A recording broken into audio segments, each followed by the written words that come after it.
been my first trip to Africa, and I've wanted to come to Africa for a really, really long time.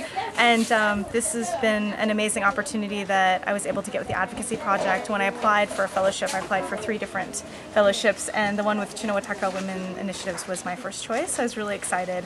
So I think on a cultural level, I'm learning a lot. Benedicta and the other women that I've worked with have been able to really share a lot about their culture with me. So I think on that very, very personal level of better understanding. For example, I went to a burial, which was sad, but a really interesting experience.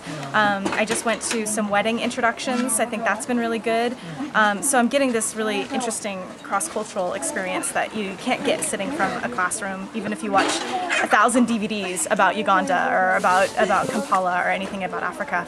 When you're working with people that you have never worked with before, there's always that little bit of fear. Are they going to like me? Am I going to like them? Are we going to get along? And I found pretty quickly that wasn't an issue at all. We get along just fine.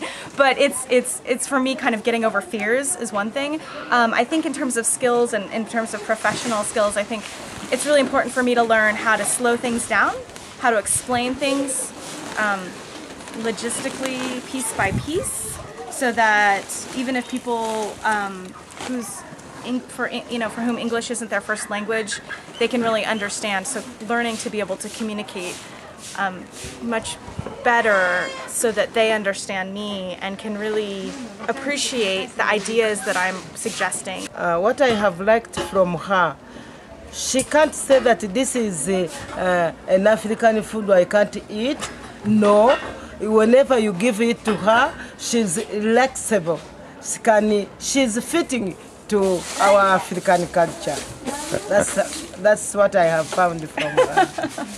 Even if I just eat a very little. She eats very little, but I force her to eat at least 1 kilo of food.